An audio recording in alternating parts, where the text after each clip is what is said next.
administradora achou que estava abafando, criando uma permissão para que esses multiproprietários trouxessem os pets. E qual não foi a nossa surpresa quando os proprietários não ficaram satisfeitos com essa decisão? Ou seja, mesmo eles sendo donos de pets, eles não queriam ter o pet naquele empreendimento. Então, eu sempre falo, para o administrador cabecel, ou seja, para o administrador representante, é interessante ele ouvir o que a comunidade quer, porque senão ele acaba, dentro dos atos dele de administração, ele corre seriamente o risco de errar e de não satisfazer aquela comunidade da qual ele é administrador. Tá? Uma outra coisa bastante interessante que passou um pouco despercebida na lei, mas eu sempre reitero, é a possibilidade da instituição da multipropriedade por testamento. Tá? Esse é um casamento, aí, vamos dizer assim, do direito imobiliário com o direito de família. Então, eu faleço, eu tenho 4 filhos, eu posso pegar o nosso imóvel de família, um sítio, um imóvel de praia, e dividir entre esses meus 4 filhos através de um regime de multipropriedade, já definindo como que eles vão utilizar, como é que eles vão compartilhar, que geralmente é de uma maneira igual, compartilhar os custos e os tributos desse imóvel. E com isso você evita muito problema que você pode ter depois do falecimento do pai e da mãe. Né? Quem aqui tem família harmônica, né, que se ama, sabe do que eu estou falando. Às vezes morre o pai e a mãe, realmente os filhos ficam anos se degladiando por imóveis, e a multipropriedade ela pode ser sim uma boa solução para esse tipo de problema, conforme está previsto na lei. Você pode determinar no seu testamento de uma forma que seus filhos dividam de uma maneira inteligente o imóvel da família. E isso dá liberdade. Nós somos irmãos aqui, você pode usar o seu período para alugar, eu posso usar o meu período para usar, ou seja, isso nos dá uma certa liberdade, porque você está fazendo o que você quer no seu período, eu estou fazendo o que eu quero no meu período. Isso é uma coisa bastante inteligente, é um tópico interessante para planejamento sucessório, e eu acho que os advogados de família ainda não acordaram para isso. Tá? Eu acho que os advogados imobiliários, eu acredito que vão acordar antes. A questão do IPTU, muita gente também nos pergunta, como é que vai ficar a cobrança do IPTU? A cobrança do condominial, ela é fracionada, isso não foi uma coisa trazida pela lei, a gente já estava conseguindo isso na jurisprudência, com muitas penas, foram quase 15 anos de luta, né, porque a jurisprudência entendia que todos eram solidários, porque via a multipropriedade como um condomínio ordinário, mas a lei, nesse ponto, foi muito interessante, que ela regulamentou que a cobrança da taxa de condomínio ela é individualizada. Então, se você está devendo na sua fração, isso não me impacta. Pode impactar no sentido, lógico, de constituição de fundo de inadimplência, tudo bem. Acaba-se sendo cotizado de alguma maneira, mas nós não somos considerados solidários numa dívida que é exclusivamente dele. O que aconteceu no IPTU? O problema do IPTU é o seguinte, vocês acham honestamente que a prefeitura vai fracionar? Se a prefeitura pode receber do todo, para que a prefeitura vai fracionar e assumir esse risco pelo desenvolvedor? Então, a grande verdade é que a lei colocou poderá, porque a gente sabia que as prefeituras não iam fazer isso. Aliás, alguns empreendimentos são em cidades muito pequenininhas, cuja prefeitura tem um contingente pessoal muito pequeno. Então, o que acontece? De repente, você pega aí um empreendimento com quase 5.000 frações numa cidade pequena, poxa vida, você tem que ter 5.000 inscrições, ou 2.500, se você trabalhar na modalidade 26, que prefeitura que vai ter, né, dinheiro para fazer isso, personal para fazer isso, é muito complicado. Então, por isso que a lei determinou uma faculdade, tá? Você poderá, a prefeitura poderá cobrar de maneira fracionada. E aí sim, cada fração, além de ter uma matrícula específica, que isso também é uma novidade trazida pela lei, a prefeitura pode conceder um cadastro municipal específico e aí a dívida, se você está devendo IPTU e eu paguei, a sua dívida não reverbera. Minha opinião, acho que as prefeituras vão fazer isso? Não. Só se houver algum trabalho político muito interessante, alguma vantagem muito interessante para as prefeituras fazerem isso, porque eu acho que se elas têm a possibilidade de receber do imóvel todo, eu acho muito difícil elas optarem por receber fracionado. Vou pegar e vou estourar só um minutinho no tempo para falar sobre o tema da renúncia, que é um tema da lei também que está dando muita confusão, as pessoas não estão entendendo muito por que ficou daquela maneira. Quando a gente sempre trabalhava na forma de um condomínio ordinário, o que dizia o artigo 1316 do Código Civil? Aquele que assume as despesas da propriedade renunciada aproveita da propriedade. Agora, como é que você aplica isso na multipropriedade? Vamos dizer que nós tenhamos uma casa dividida entre 52 proprietários, cada um goza daquela propriedade durante uma semana do ano. O meu colega renuncia. Se ele renuncia, vamos dizer que todos os demais acabem absorvendo, né, suprindo a sua deficiência no pagamento. Como que a semana dele, a propriedade dele me aproveita? Na teoria era possível, na prática era impossível, na prática era inútil esse artigo, porque não teria como eu usar a semana dele dividida entre tanta gente. Então, a renúncia na multipropriedade, ela sempre foi um tema um pouco sem solução. Por isso que a lei criou aquele artigo que está sendo muito questionado, mas a pessoa que questiona, ela não para pensar muito na prática da multipropriedade, que o que diz hoje? Se você quiser renunciar, eu sei que a lei foi um pouco imprecisa nesse aspecto, mas ela falou numa renúncia translativa. Ou seja, você quer renunciar, você é obrigado a renunciar translativamente ao condomínio. E com isso você evitaria esse problema de um cara numa casa renunciar e aquela propriedade fica um pouco sem utilidade nenhuma. O que você faz com a semana de um cara que renunciou? Isso foi objeto de muitas críticas na lei, talvez tenha sido até o artigo que tenha sido mais criticado, porque o que as pessoas dizem? Existe renúncia translativa? Não existe. O que existe, a renúncia, ela essencialmente é um ato abdicativo. Uma renúncia translativa nada mais é do que uma doação. Então, você estaria prevendo na lei que, se você quiser renunciar, você é obrigado, vamos dizer assim, a doar para o condomínio. É uma solução boa? Não é, porque tem muito condomínio que não tem uma sala de vendas permanente para você dar uma utilidade para aquela semana. Então, mesmo a lei prevendo isso, eu não recomendo na estruturação você deixar essa questão sem previsão. Então, geralmente, o que eu recomendo nas estruturações jurídicas? Eu não te proíbo de renunciar, eu somente imponho uma condição. É como direito de preferência. Ninguém está falando que você não pode vender seu imóvel, mas a lei te coloca uma condição de você dar um direito de preferência aos seus demais. O que geralmente eu coloco nas minhas estruturações? Eu não estou impedindo você, colega, de você renunciar. Eu só estou pedindo que você me dê um aviso prévio desta sua intenção. E aí você determina o aviso prévio que você acha que é mais condizente. Vamos dizer que seja 90 dias. Nesses 90 dias, o condomínio, o administrador, o gestor hoteleiro, quem quer que seja, vai tentar dar um destino para essa sua propriedade. Seja absorvendo, seja revendendo, seja passando para um outro condomínio que tem interesse, às vezes numa mesma semana, numa outra casa, numa semana subsequente, anterior ou posterior, enfim. Ele vai tentar dar um destino a essa fração de propriedade. Porque a renúncia na multipropriedade, ela é terrível, gente. Eu falo que é a ponta do iceberg. É realmente uma situação um pouco sem solução.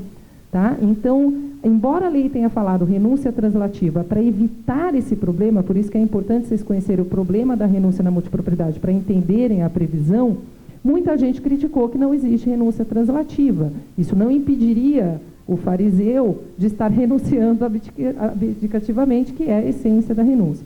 Então, eu sugiro que, pelo menos para você, evitar esse risco que a lei não debelou completamente, nem teria essa pretensão, de você fazer essa previsão na sua estruturação. Pelo menos você minimiza, ou pelo menos você tem esse aviso prévio, né, vamos dizer assim, esse tempo para você dar uma solução para essa propriedade cujo proprietário deseja renunciar. Tá? Eu acho que, assim, lógico, pelo nosso tempo, né, não dá para a gente se aprofundar em muita coisa, mas eu acho que é interessante a gente pincelar as grandes novidades, vamos dizer assim, os melhores, os pontos mais positivos dessa lei, ou um pouco mais polêmicos dessa lei, para que vocês possam entender até que medida que a multipropriedade ela se diferenciou como um negócio jurídico próprio, característico e bastante peculiar dentro da necessidade a que ele tende a atender.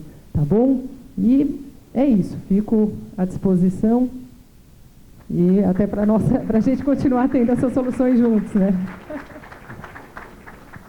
Pois é, Maia, que fantástico. A equação tempo e propriedade traz conceitos diferentes, traz uma inovação, ao menos em termos normativos, e traz muita curiosidade, né?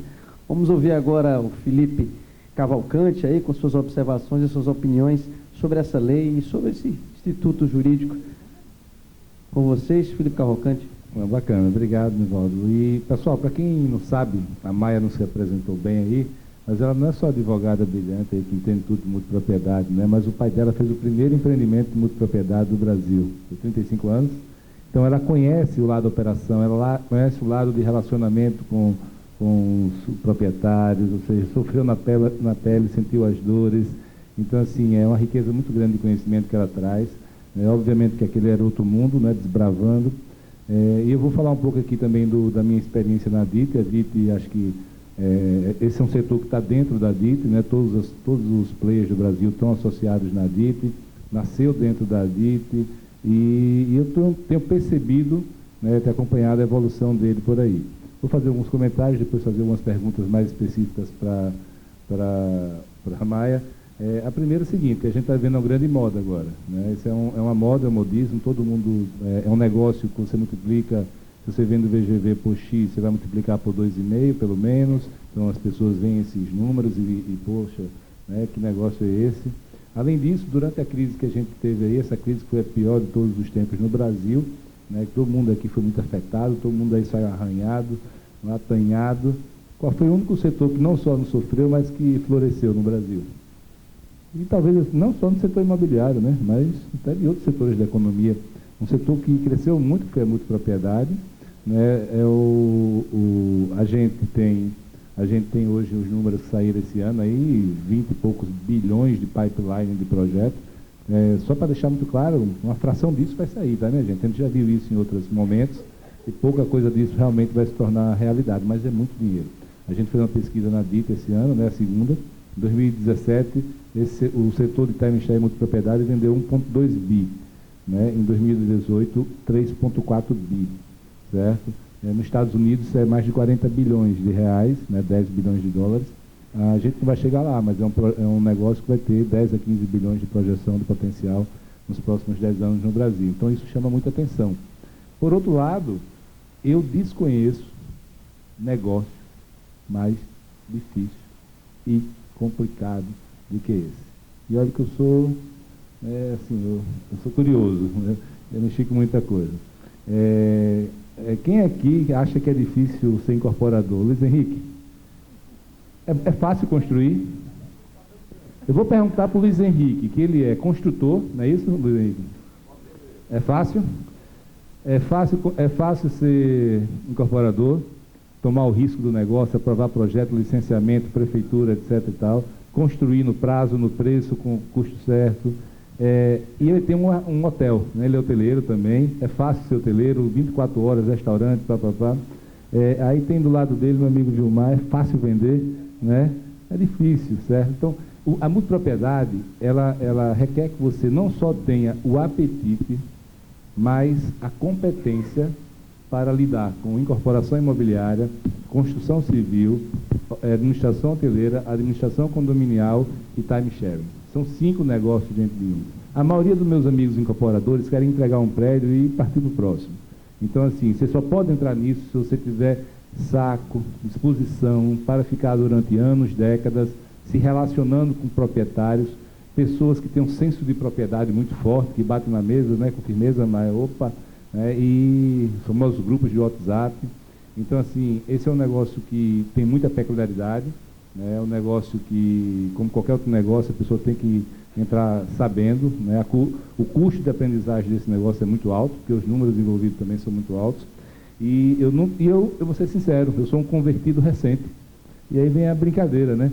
Que eu era até 2 meses atrás o presidente da entidade nacional que representava esse setor. A gente representa vários setores na DIT, né? Mas esse aí, eu advogava, a gente estava lá lutando por ele, mas eu ainda não tinha comprado a ideia como empresário. Muito recentemente foi que eu realmente comecei a dizer, opa, vale a pena, eu vou começar a prestar atenção.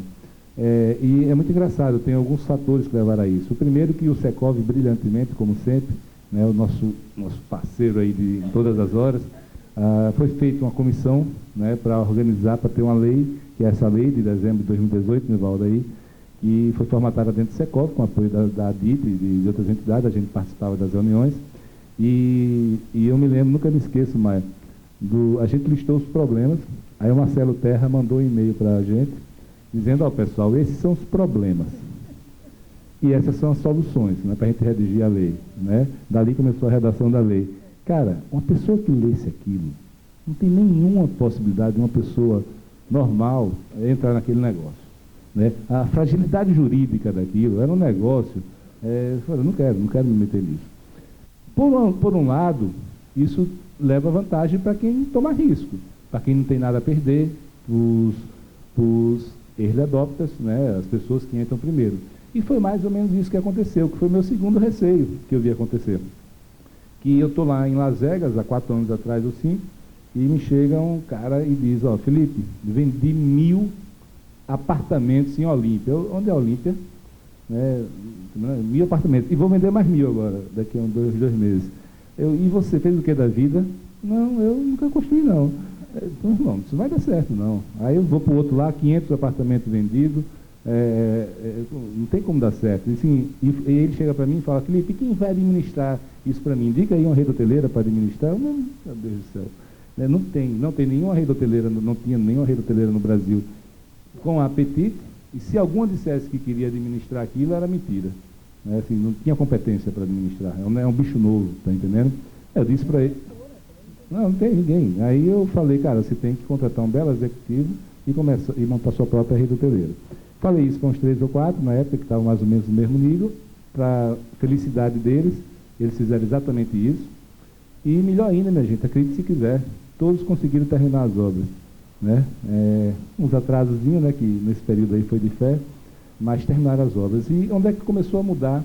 Então, assim, eu tinha um cenário de pessoas que não tinham track record nenhum no negócio, fazendo negócio numa escala e complexidade nunca vistas antes, e sem legislação.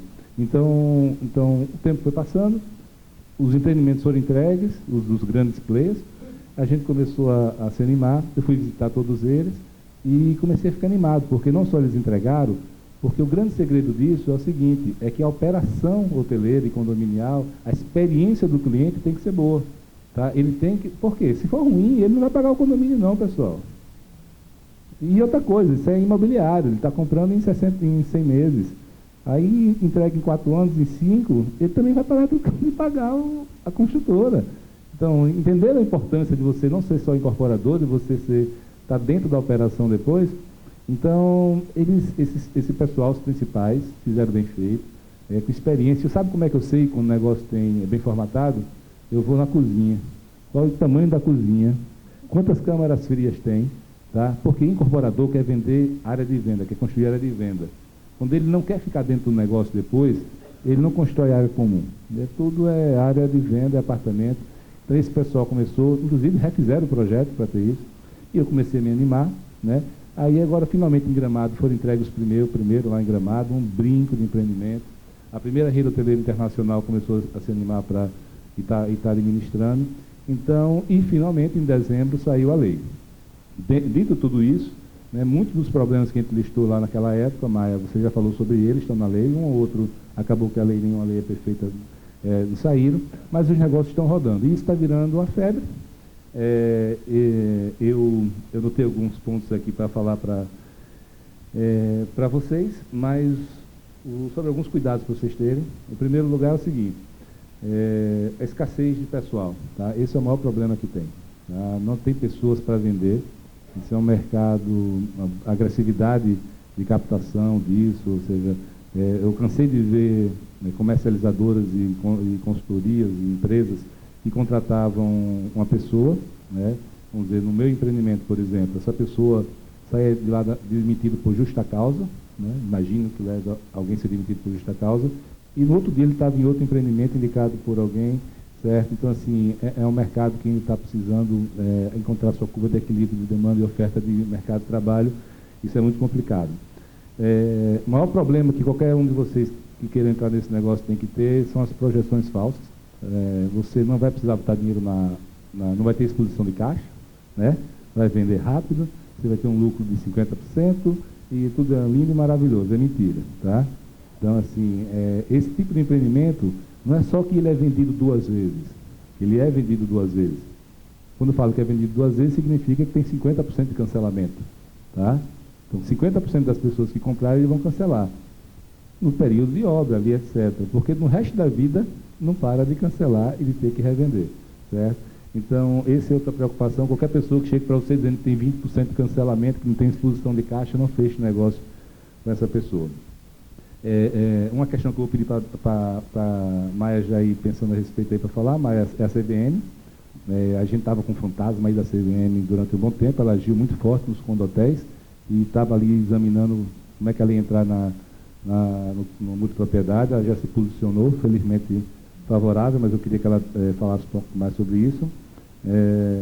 A questão muito grande que muita gente vende como investidor, para investidor, você falar isso, for gravado, se tiver um panfleto seu falando sobre isso e alguém denunciar na CVM, você está morto, né? A barreira de entrada disso é muito baixa, então tenham cuidado, você vai fazer um negócio em Maceió, seu concorrente na esquina vai fazer um também, o outro também, então isso é uma coisa que preocupa muito. O grande gargalo disso é a captação, a geração de casais em sala, certo? Por isso que os grandes projetos eles estão em Olímpia, em Gramado, em Caldas Novas, Rio Quente, Beach Park, porque lá tem uma geração de casais forte. E assim, isso serve para multipropriedade, mas uma notícia boa também para o mercado imobiliário aqui. A gente, eu estou vindo de São Paulo, passei 2 dias lá agora, a gente está sempre por lá. E assim, felizmente ou infelizmente, a gente está começando um ciclo de excesso de liquidez novamente, né? Os fundos de investimento estão começando a se movimentar. Eu conheço uma pessoa, né, um amigo meu, que ele sozinho já investiu 600 milhões em multipropriedade recebíveis, tá? Então, assim, os outros grandes fundos, os bancos de investimento, todos estão se mexendo para entender esse mercado, porque a dimensão desse mercado exige que a pessoa, no mínimo, gaste um pouco de energia para entender ele. Isso também vai fazer com que comece a sobrar dinheiro em algum momento, porque daqui a 1 ano, 2, 3, vai ter excesso de liquidez e vai começar tudo de novo, minha gente, aquilo que a gente viu há 10 anos atrás. E com excesso de liquidez se começa a fazer bobagem, tá? Então, isso serve para o mercado imobiliário como para o daqui também. Uma grande preocupação nos Estados Unidos é o seguinte: você imagina que daqui a 5 anos, 10 anos, 20 anos, você não quer mais aquilo, você deixa de pagar condomínio, você deixa de... ou seja, você abandona o negócio. Então, lá tem verdadeiras indústrias de comprar por R$1, ou seja, a Maia conhece isso um pouco melhor, queria até que você falasse como é que funciona lá nos Estados Unidos, mas são problemas seríssimos de médio e longo prazo de viabilidade do negócio, né? E, obviamente, se pergunta se você tem estômago, né, vontade de estar se relacionando com milhares de clientes em cada empreendimento, tá? Tecnologia que se tem que gerar, fazer uma assembleia. A primeira assembleia, acho que do Encontro das Águas lá em Caldas Novas, Nivaldo, sabe onde foi?